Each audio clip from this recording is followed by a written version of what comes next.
Excellencies, ladies and gentlemen. It's a great opportunity being here and participating in the Dubai International Project Management Forum and having the chance to talk about smarter cities with such distinguished guests. So smart city is now becoming a reality and a must. We look around us in any city aspect when we're implementing a new road or a new building or a new utility program, it's all embedded with latest technologies and smart technology. Even the citizens are becoming more connected and smart. So the question here is not why we need to do smart cities, is how we can leverage this infrastructure to help us anticipate problems, optimize resources, provide a sustainable economic growth for our citizens and a better quality of life. So my objective here is how we can use your experiences to help better manage smarter city initiatives. What are the challenges, the success factor in taking this transformation journey forward? So I would like to start with Dr. Aisha. And when we talk smart city, we have to mention Dubai smart city. You're the heart of this transformation. From your experience for Dubai smart city, what are the characteristics that will make Dubai the smart city of the future? Bismillah ar-Rahman ar-Rahim. Assalamu alaikum wa rahmatullahi wa barakatuh. Thank you, Dima, for this introduction. I think our approach to smart city is what differentiates us and will be a fundamental of our success. Smart Dubai is not about ICT or infrastructure. It's about the stories of Dubai. As a city, we think of technology innovation as a building block in our roadmap and toward creating happiness. Our goal is to make Dubai efficient, seamless, safe and impactful, and these are our strategic pillars in the Smart Dubai initiatives. Smart Dubai didn't start today. Smart Dubai is built from a legacy of many innovative programs developed by Dubai government. Dubai government played a role to position Dubai in the global competitiveness. If we go back during the early ages when e-government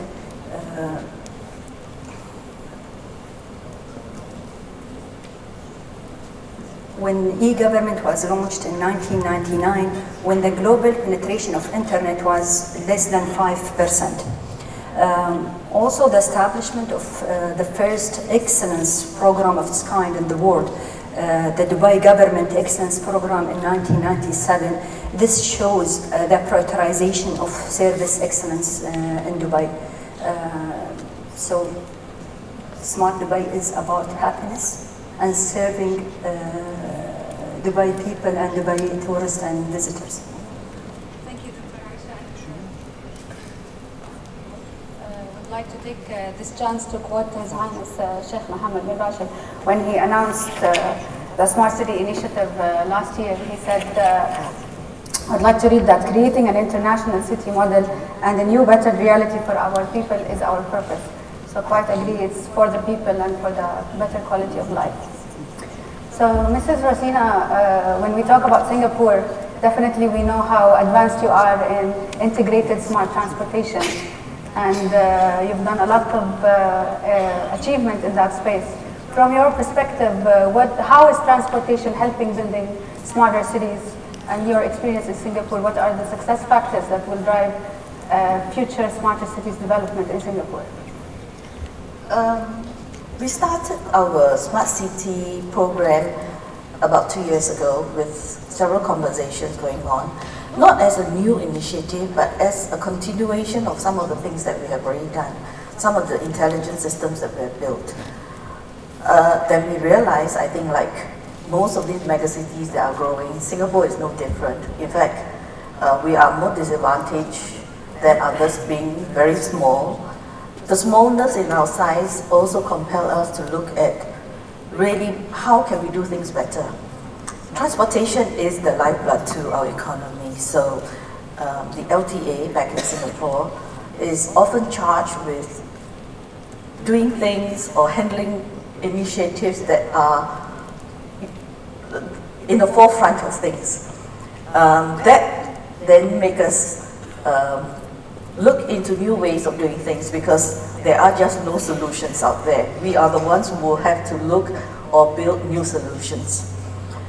In coming so, we have also brought along a lot of learning lessons that we shared with the whole of government and even with private sector participation.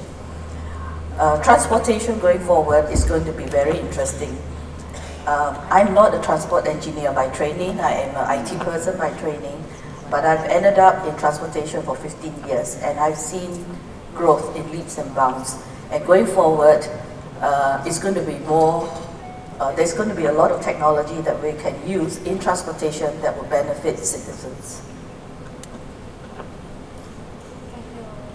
Rosina, for your feedback. And Michael, to you, you travel around the world and you've seen cities around the world, the transformation.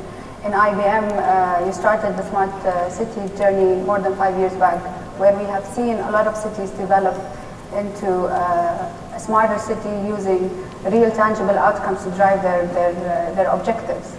What's next for smarter cities? How do you see the technology changes in helping the new phase of smarter cities? Thank you, Dima. I think things have changed a lot in the last few years. Initially, cities began to think they wanted to be smarter cities and weren't quite sure what that meant. What we've seen in the last few years are many cities tackling particular initiatives, whether it's in transport, public safety, emergency management, buildings, energy, water, projects that are very important to those particular cities. And many have made a lot of progress, such as the progress we've seen here in Dubai. But I think, as Dr. Aisha mentioned, in our view, it's not about the technology. The technology is very sophisticated and it changes rapidly. It's much more about the application of technology. So I think the technology industry in past decades has been very focused on the technology itself. And I think that's changing. And now it's about how do we apply the technology to get really significant benefits for particular cities. And so I think there are three things that really come out for us that really demonstrate these projects that work most effectively. I think the first thing is that the city has to really want to do something. It has to have a need, a specific interest in transport or in health or in water or in education, something that really matters to that city that can bring all the city people together, not just government, not just companies that work there, but everybody, down to students that want to work in that area, through to investors that are interested in developing that particular part of the economy. The second thing is it has to deliver financial and service benefits. As Dima said, I'm very lucky in this role, travel around the world. I'm yet to find someone who says, I have too much money, what should I spend it on? This is not an area where it has to be more money spent.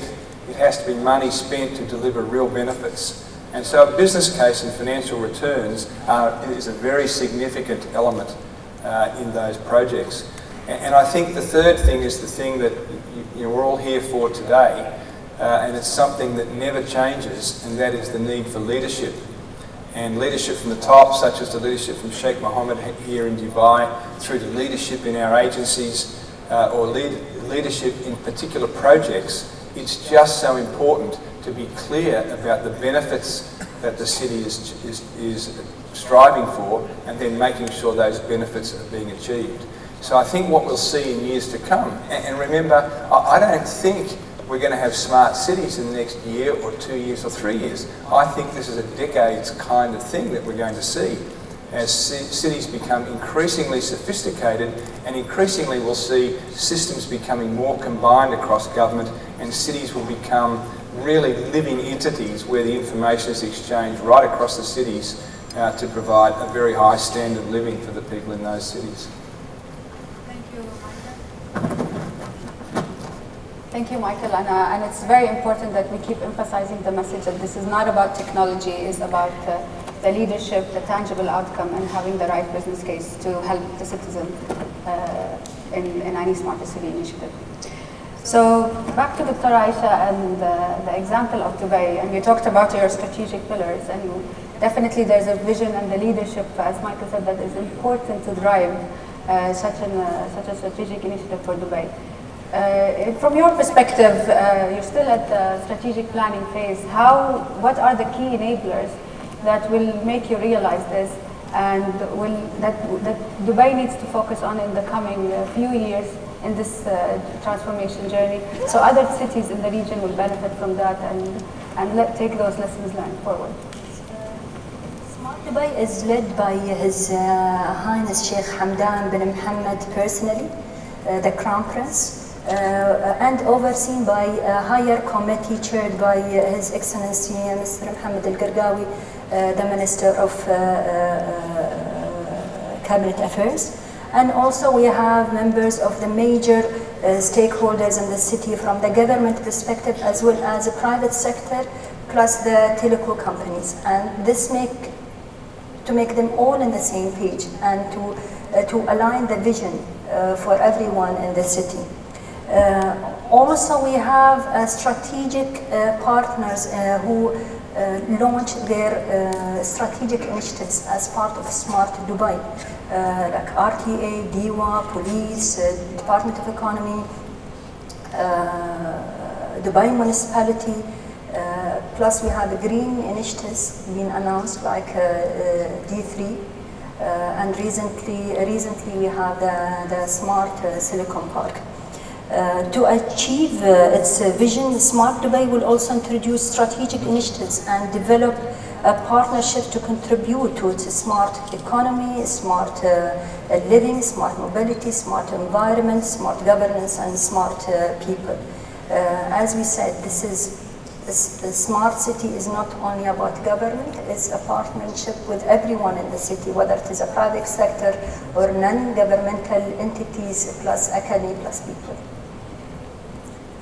Thank you, Dr. Aisha, and definitely we've seen in smarter city integration and collaboration across entities is very crucial for the success, and that takes me to Mrs. Rosina. How you were able in Singapore to infuse collaboration across government entity and the private sector. You spoke earlier about the contribution of private sector. How was this challenging, or how was this enabling? Some of the experiences you had in driving collaboration across multiple stakeholders in Singapore. Smart city is not about doing more of what you're already doing or infusing high-tech technology. It's really about clever use of resources, how you optimize it from a government's perspective, because resources are finite. There's competition most of the time. In Singapore, when we launched the Land Transport Master Plan 2020 back in 2008, the plan was a very ambitious $60 billion master plan. We asked ourselves a fundamental question: are we just going to call tenders for new MRT lines and new roads as it is today? Or do we take the opportunity to stretch ourselves and ask ourselves, what's the next best thing when we implement each of these programs? And in doing so, we realized that a lot of the stuff that we want, we did a lot of focus group discussion. In other words, engaging the members of public. What would you like to see? A lot of the things they want to see were not on our list. A lot of the things they asked for were not something that we are ready to provide. So it means a lot of new competencies, a lot of new skills to be developed. And given the tight time frame, there's not something that we can take our time to develop. So what comes next was really a partnership, collaboration, public engagement, get everybody involved in the process. And as we move towards that direction, we realize that the involvement of others, apart from ourselves internally, brings about a lot of creativity, a lot of opportunities for innovation. Then the next hurdle that we had to meet was that typically government procurement process is that you call a tender. The tender specs are very, very tight to ensure transparency, to ensure fairness. It doesn't give us enough room to try new things. So what we did was we took out this creative work out of the tendering process and came up with a new framework In LTA, we call it the Singapore Urban Transport Platform. It is a co-creation platform.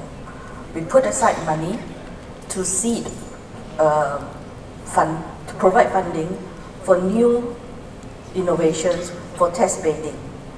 And we talked to the likes of IBM, and we came up with the idea of offering Singapore as a living lab.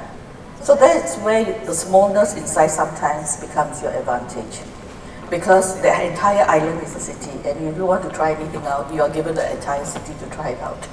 So it makes a lot of, it becomes a very interesting and very attractive proposition to major companies who've got new products that they want to test, something that they develop in the lab but not very sure how it works. So what we gave for them the opportunity was to try that out. It is a proof of concept, so it's not part of tendering. Until we are satisfied with the results then become decisions that we will incorporate into the tender specs. And we have found that very useful. This is something that we've done since 2008. And we've not regretted.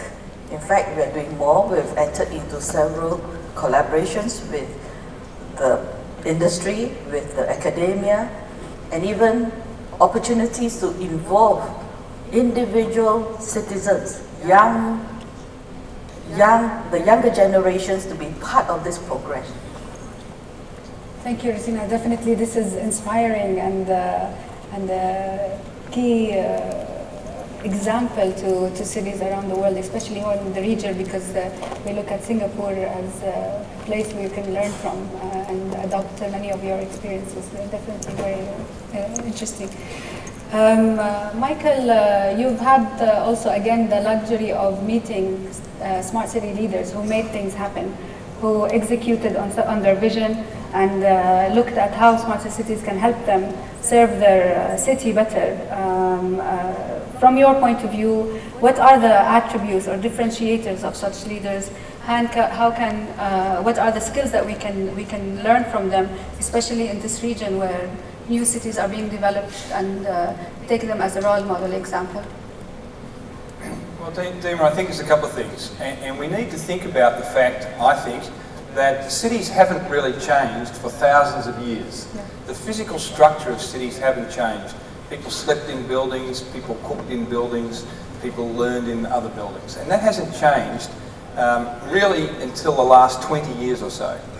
And at that time, electronic infrastructure began to be put in place, and we've seen the rise of data as something that many argue now will become the currency of the 21st century. And so we hear everybody from day-to-day life through to Harvard talking about fact-based management.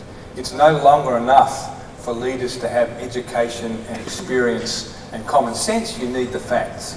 And so we're seeing this huge amount of data put in front of leaders, and the challenge is to make sense of it and gain insight from it. And they're doing that with a couple of other factors. One is that not only do they have this data, they need to use analytics to really make the most of it and understand what's there. But they're doing it in a time when social media has provided an extraordinary ability for people to communicate. So citizens of a city now have a voice in everything. They can comment and make an opinion and express their views about everything. And so you look at the rise of social media, the fact that I'm sure everybody in the audience has a smartphone at the moment and is mobile, connected to things that are important in their life. And of course the cloud is delivering these services to people all day, every day. So leaders, in one sense, are now challenged by this incredible shift in technology that gives them the ability to make decisions about society that in the past they haven't had, while at the same time they need to deliver for their agencies. So whether it's Dr. Mutar delivering for RTA or someone working around Dima, it's important that the results really change the way in which the city's services are delivered and the financial returns are obtained. So if you think about these things and make sense of these, it comes back to the same simple things, I think, in management that we see from top leaders. The first thing is that they have a vision. They really are clear about what it is they want to achieve. And leaders are very good at making complex things simple and making a clear view of what it is they want to deliver. They then need strategies to support the delivery of that vision, and then they need the tactics to make it happen every day. I think ultimately, and we're in a group of people very focused on projects and the effective delivery of projects, and I think the three things for us that mark very well delivered and beneficial projects, whether they are for our clients or through the teams at IBMers that I have experience in managing delivery, all comes down to the same simple things. You need really clear communication. Too often, people think other people kind of understand what they're doing, and they kind of do, but it's not clear enough. So understanding, having joint expectations and being really clear about what is being delivered. Secondly, delegation. I don't need to tell the people, I'm sure, in this room about the importance of effective delegation. Making sure that people understand their role and are responsible and accountable for that role, but it's their role. It's not something that gets muddied up with lots of other things. And then the third thing, of course, is evaluation. Really effective evaluation. And in the kind of areas we're talking about, that means financial. It means a very clear understanding of the cost and benefit of what you're doing, both in dollar terms and in the services terms that you're providing to the people in the city. So I think we've got this application of technology, we've got the importance of the vision and clear leadership, and then we've got the specifics of delivering around communication, delegation and evaluation. Thank you, Michael, and I think it's not an easy task to be in the heart of the city taking those decisions, but that's what differentiates leaders around the world. Dr. Aisha, we're seeing the main beneficiary, when we talk project management, we talk about the stakeholder and the beneficiary of any project. For a smarter city, for Dubai, the beneficiary is ultimately the citizen, and we said the better quality of life. In few years down the road, what is the experience that the citizen in Dubai, for me, I'm looking forward to see how is this going to impact my life? How do you envision that experience for the citizens of Dubai in a smarter city world? Happiness. And smart Dubai, our pursuit is happiness. We believe happiness is not a ready need. It comes from our actions collectively and the collective endeavors of all Dubai, whether they are residents, employees, business owners, students, tourists, visitors. And the technology is only a tool to build solutions, but great solutions lead to happiness at the end of the day. So this is what we promise to bring to people here in Dubai. Much better quality of life and more happy.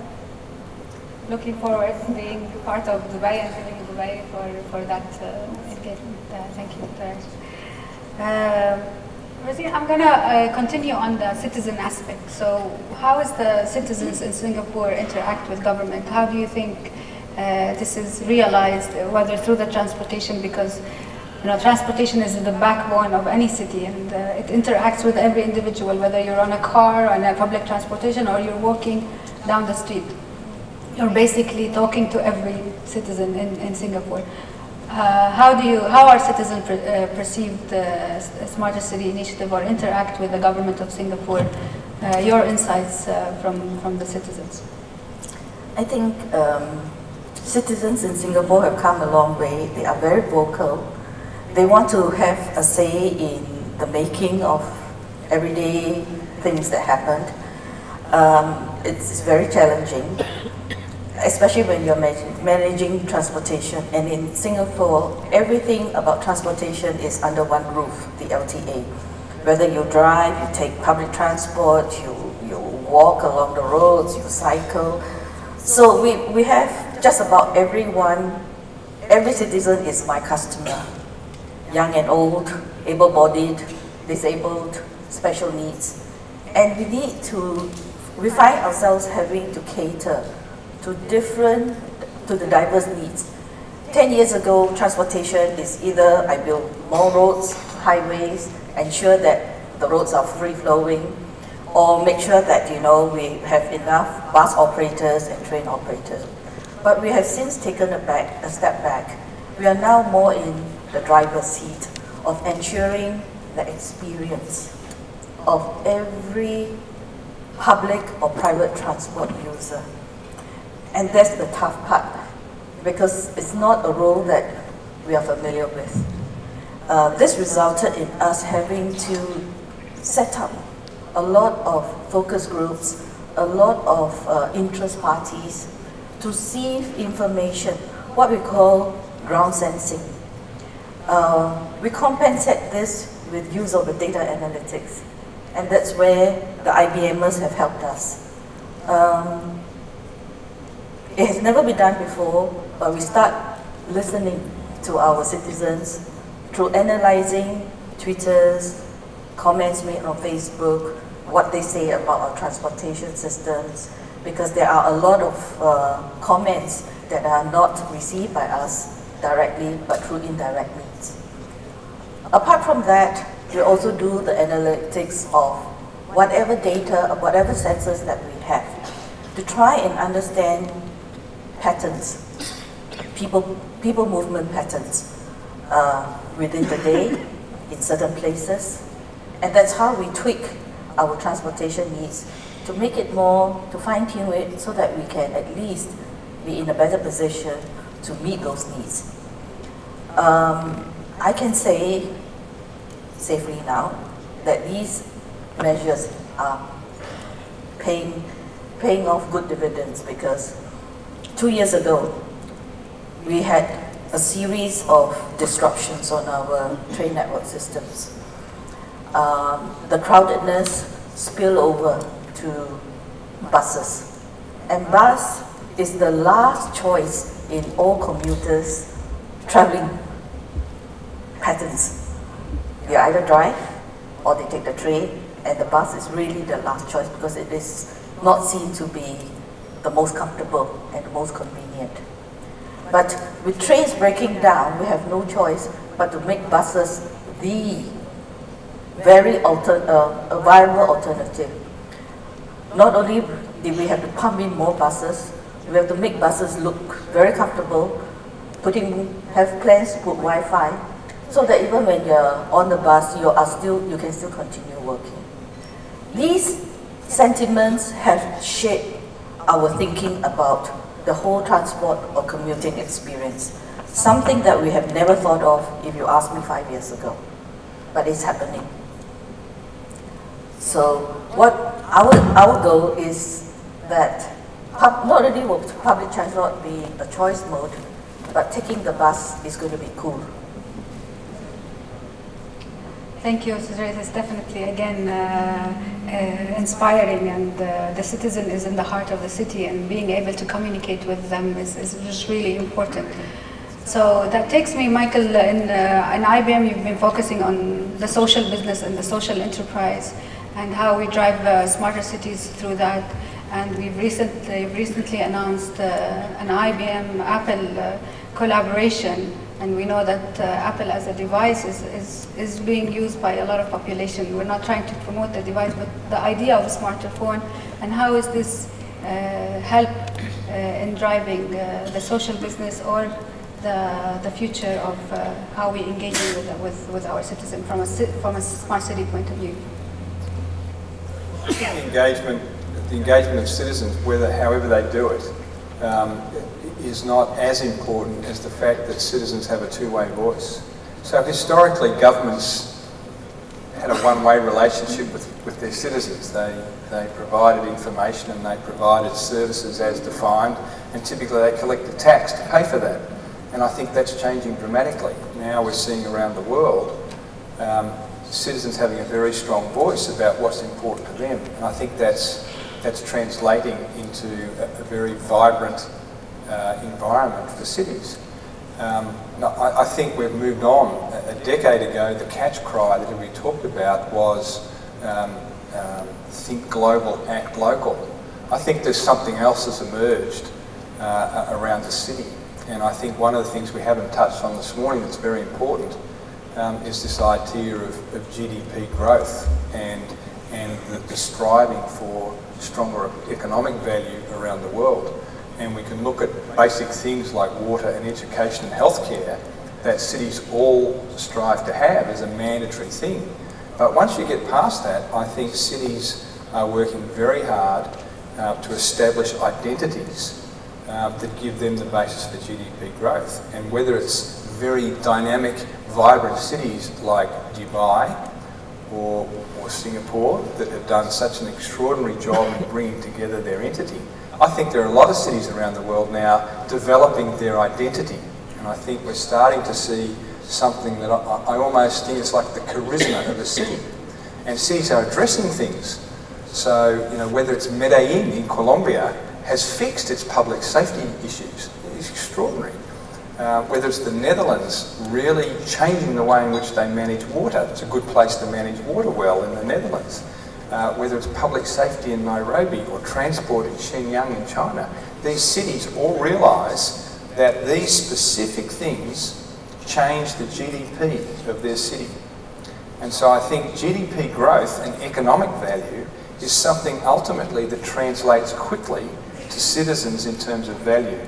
And it provides a greater tax base for the government to provide better and different services. I think in that environment, the ability for people to communicate with their leaders about the sorts of things that are important, the sorts of things that Rosina was talking about and Dr. Aisha was speaking about, that kind of voice, that really robust two-way communication is very important as cities around the world essentially compete. You know, we saw Prime Minister Modi in the US earlier this week talking about India changing the way in which it's perceived in the world to be more competitive with a view to raising its GDP, not today or next week, but he's saying for the 21st century. So I think we're seeing this around the world. I think we're moving from the kind of global local to almost this kind of city or regional kind of view, where people are becoming very proud. They're developing a very strong identity for their city. You've only got to spend some time in Singapore or Dubai, for that matter, to see how proud people are of the city in which they live. And I think that kind of sentiment drives the opportunity for leaders to really do things. And that's what I think is so exciting about coming to a city like Dubai that is very much looking forward to the Expo in just a few years now and developing all range of interesting plans to develop that, because it's going to have Dubai on the stage for the next X years and build infrastructure that will provide benefit to its citizens for decades. So I think the fact that people have a voice and feel like they're participating, it is very different to what we've had for thousands of years where governments have done things. Suddenly people own it and are part of it. And I think where great leadership brings that about in cities, we're seeing very strong and fast development. Thank you, Michael, and thank you to all the panelists. I was alerted that we should not keep you long for lunch, so I will do a quick closing. I think we've learned today that this is a smart city is about the people, it's about tangible outcomes, and it's result-oriented. Technology is always there to help us drive smarter city initiatives, whether here in Dubai, and we learn from Singapore and how to collaborate with other entities and bring innovation. But it's a reality, and this is something that we can achieve, and we're definitely going to achieve here in Dubai. So thank you very much, Dr. Aisha, Mrs.Rosina, and Michael for this morning session, and thank you for the audience. The next session I believe is at 1 o'clock, and lunch will be served outside. Thank you very much, and have a good day.